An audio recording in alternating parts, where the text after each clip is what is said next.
तो चैप्टर 1052 का नाम है न्यू मॉर्निंग और हमें कवर में जर्मा 66 की स्टोरी कंटिन्यू होती है, जहां हमें सीजर क्लाउन देखने को मिलता है जो बिग मॉम के आइलैंड से भागने की कोशिश करता है और सांजी की बहन की नज़र सीजर पर पड़ती है। यहाँ हो सकता है कि सीजर जर्मा 66 की मदद से बिग मॉम के आइलैंड से एस्केप करे। तो बात करें चैप्टर की, तो वानों के लोगों के लिए नया सवेरा आ चुका है। अब हमें चैप्टर में फायर फेस्टिवल के एक हफ्ते बाद दिखाया जाता है और इस एक हफ्ते में क्या क्या हुआ, काइडो और बिग मॉम कहाँ गए, इसके बारे में कुछ भी नहीं बताया गया है। इस चैप्टर में हमें अलग अलग पैनल्स दिखाए गए हैं, इसे हम चैप्टर बाय चैप्टर डिस्कस करेंगे। तो हेलो गाइस, मेरा नाम है अमृत और आप देख रहे हैं इंडियन एनिमे पीस। तो मांगा स्टार्ट होती है सेकेंड मेरीजोआ से, जहां हम देखते हैं कि गोरो से डिस्कस कर रहे हैं कि निका अब फाइनली आ चुका है और 2 एम्पीरियर भी टेक डाउन हो चुके हैं। ये इतनी बड़ी न्यूज़ है कि हम इस न्यूज़ को पूरी दुनिया से कवर भी नहीं कर सकते। गोरोसे की टाइमिंग भी इतनी खराब है क्योंकि ऑलरेडी रेवरी में बहुत बड़ा कांड हुआ था। अभी मोस्ट ऑफ द मैरिन्स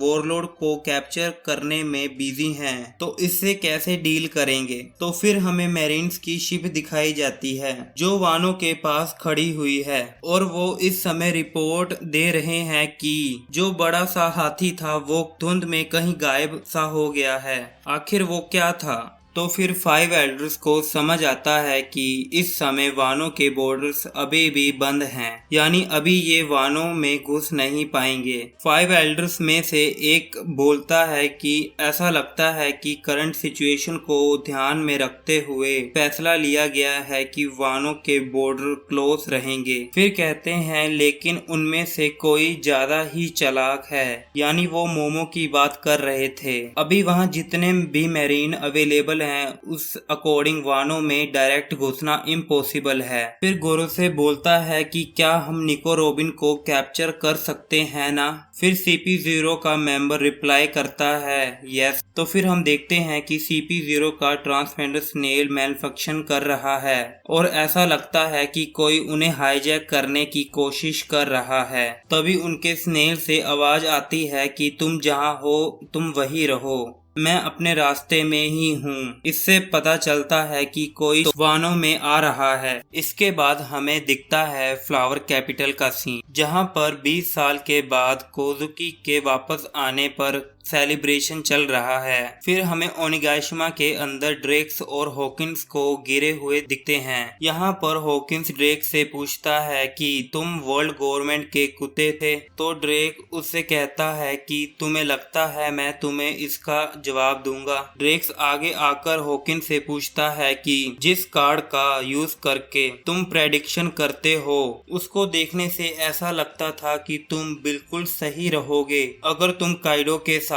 रहोगे, लेकिन इसका तो उल्टा ही हुआ। जिसमें उसे हॉकिन रिप्लाई करता है कि मैं काइडो के साथ मिल गया था जब मैंने काइडो को पहली बार देखा था, क्योंकि अगर मैं उससे फाइट करता तो पक्का मारा जाता। लेकिन किड और उसके क्रू ने अपने पूरी ताकत से अंत तक फाइट किया, वो मरने को भी तैयार थे। लेकिन मैंने फिर कार्ड में देखा था कि इस पूरी बैटल में किड ही जीतेगा। लेकिन क्या तुम्हें लगता है कि मैं किड के पास वापस जा सकता था। उसके बाद ड्रेक्स पूछता है कि आखिर वो कौन था जिसकी तुम बात कर रहे थे, जिसके बचने के चांस 1% ही हैं। जिसके जवाब में हॉकिंस बोलता है कि वो इंसान मैं था। तो यहाँ पर हॉकिंस ये दिखाना चाहता है कि पहले अपनी जान बचाने के लिए हॉकिंस ने किड को बिट्रे कर काइडो की तरफ हो गया था, लेकिन ये दोबारा ऐसा नहीं करना चाहता था क्योंकि उसके अंदर की प्राइड दोबारा बिट्रे करने नहीं दे रही थी। इसके बाद पैनल चेंज होता है और हमें वापस फ्लावर कैपिटल दिखाया जाता है, जहां पर वार खत्म हुए 7 दिन हो चुके हैं और लोग अभी भी 7 दिन के बाद भी लोगों ने फायर फेस्टिवल की सजावट को वैसे ही रखा है, बिकॉज मोमो के अकॉर्डिंग वानों में एक और सेलिब्रेशन होने वाला है। पहले वानों के स्टार्ट में वानों के बच्चों को फेक हिस्ट्री पढ़ाई जा रही थी, तो अब बच्चों को बोला जाता है कि तुम्हें वानों की हिस्ट्री को वापस से पढ़ाया जाएगा। इससे बच्चे काफी दुखी और नाराज हो जाते हैं, लेकिन फिर भी टीचर कंटिन्यू करते हुए बोलते हैं कि जो हमारा पहला लेसन होगा द वंडरफुल कोज़की ओडेन। उसके बाद लोग बात कर रहे हैं कि कोरासाकी जो वानो की सबसे ब्यूटीफुल लड़की थी वो एक्चुअली में ओडिन की डॉटर हियोरी है, और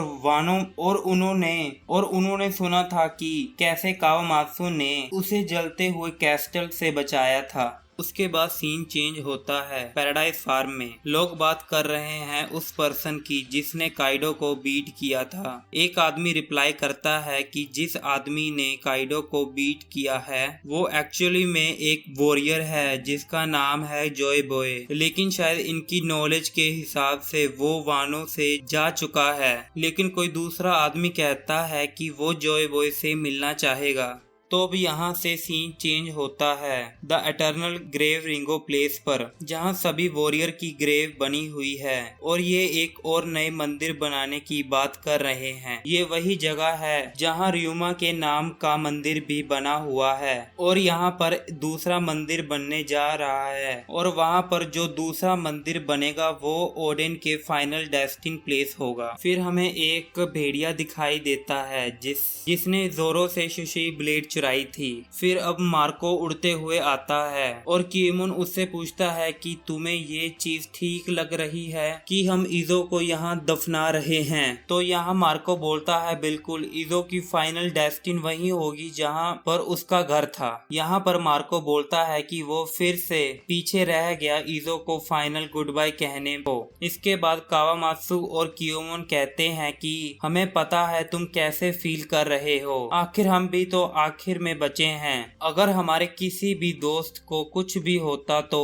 इतना दुख हम सह नहीं पाते। चलो उनकी अच्छी सेहत के लिए हम प्रार्थना करते हैं। इसके बाद देखते हैं कि यामाटो जोर जोर से कि मुझे भूख नहीं लगी वो अपने आप को कन्विंस कर रही है कि उसे भूख नहीं लगी।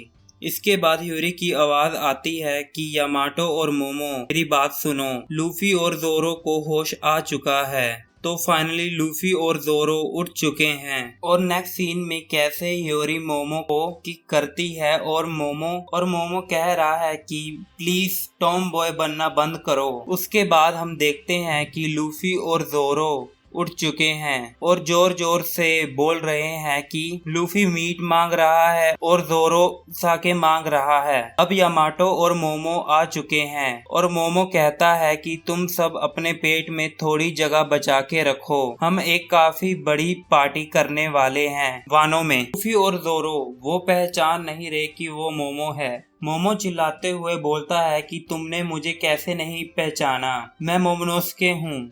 लूफी ये सुनकर हैरान हो जाता है कि तुम मोमोनोसुके हो, तुम सच में काफी बड़े हो चुके हो, स्ट्रॉन्ग भी हो चुके हो, इसलिए क्योंकि तुम ओडेन के बेटे हो। तो इतना चिढ़ाने के बाद मोमो हमेशा की तरह नामी की ब्रेस्ट की तरफ भागने जाता है, लेकिन मोमो ये भूल जाता है कि अब वो बड़ा हो चुका है, जिससे नामी गुस्से में आकर मोमो को एक पंच मारती है और वो दूर जाके गिरता है। और मोमो कहता है कि नामी मैं अभी भी 8 साल का बच्चा ही हूँ, और मोमो कहता है कि उसे कुछ खास दर्द भी नहीं हुआ, जिससे लूफी कहता है कि अगर मोमो ने नामी का पंच सह लिया है तो मोमो अब काफी स्ट्रॉन्ग बन चुका है। अब सांजी और ब्रुक काफी ज्यादा खुश हैं कि अब मोमो को कोई स्पेशल ट्रीटमेंट नहीं मिलेगा। इसके बाद हम देखते हैं कि टमाटो मोमो के सर पर प्लेट रखती है और प्लेट रखते ही मोमो गुस्से में कहता है कि बंद करो मेरे सिर पर प्लेट रखना। सच में मोमो इसमें पूरा ओडिन की तरह लग रहा था। तो फिर यामाटो कहती है कि तुम्हें खुश होना चाहिए कि तुम्हें माता पिता से तुम्हें इतनी स्ट्रॉन्ग बॉडी मिली है। यामाटो को श्योर है कि मोमो आगे चलकर इस कंट्री को प्रोटेक्ट करेगा,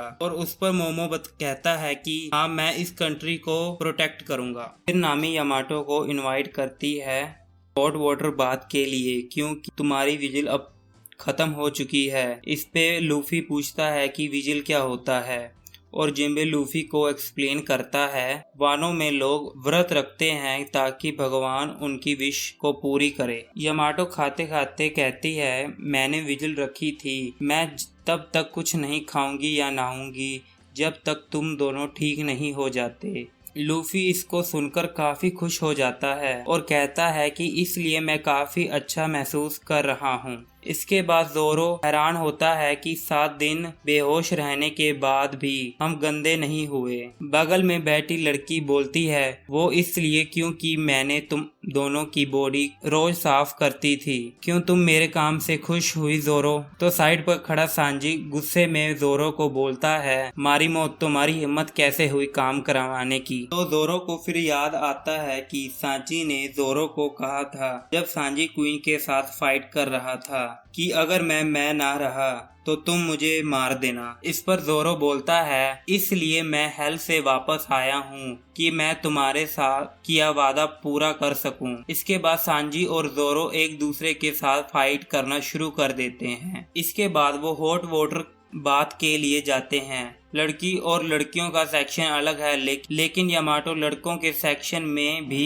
आ गई। इसके बाद सीन चेंज होता है तो कागे पोर्ट उडोन पर, जहां पर लो किड और लूफी की शिप्स की मरम्मत चल रही है और फ्रैंकी इन शिप्स का इंचार्ज है। साथ ही फ्रैंकी और उसोप ने जनरल फ्रैंकी को फिक्स कर लिया है। इस चीज पर बेपो और किड क्रू काफी इम्प्रेस हो जाते हैं और किड कहता है इतना कैजुअल मत हो उनके साथ, हम अपना गार्ड तब तक डाउन नहीं कर सकते जब वापस समुद्र में ना चले जाएं। उन्हें पता नहीं किस तरह इंफॉर्मेशन वानों के बाहर जाएगी। ये बात तो श्योर है कि ये सब कुछ कवर होगा न्यूज में। एम्प्रेस को हराने के बाद हम सबसे बड़े टारगेट हैं वर्ल्ड गवर्नमेंट के लिए। लो रिप्लाई करता है ये बात बिल्कुल सही है, भले ही हम क्लोज कंट्री में हैं, इसका मतलब ये नहीं कि उनको पता नहीं चलेगा। साइड में सभी मेंबर्स काफी एक्साइटेड हैं उनके कैप्टन की बाउंटी कितनी इंक्रीज होगी। फिर हमें दिखाया जाता है कि अपो किड के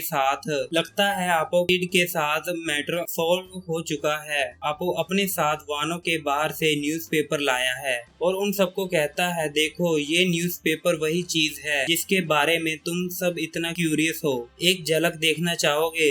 सब कुछ इसी में है, तुम्हारी अपडेटेड बाउंटीज और सबके नाम जिनको एम्पीरियर घोषित कर दिया गया है। इसके बाद हमें फाइनल पेज में दिखाया जाता है कि एक आदमी हवा में उड़ते हुए वानों में आ रहा है और उसे अकाइनो पूछ रहा है कि तुम्हारी स्पेसिफिक पोजीशन क्या है, जिसमें वो रिप्लाई करता है कि मैं इस समय आसमान में हूँ। अकाइनो कहता है कि मुझे थोड़ा डिटेल में बताओ, मुझे वानो साफ दिखाई दे रहा है। अकाइनो कहता है कि ऐसी वैसी कोई हरकत मत करना, समझे? और र्यूगोकू कहता है मुझे पता है। और लास्ट में लिखा आता है एडमिरल रिगोकू इज इन प्ले। तो आज के लिए इतना ही गाइस, मिलते हैं आपसे नेक्स्ट वीडियो में।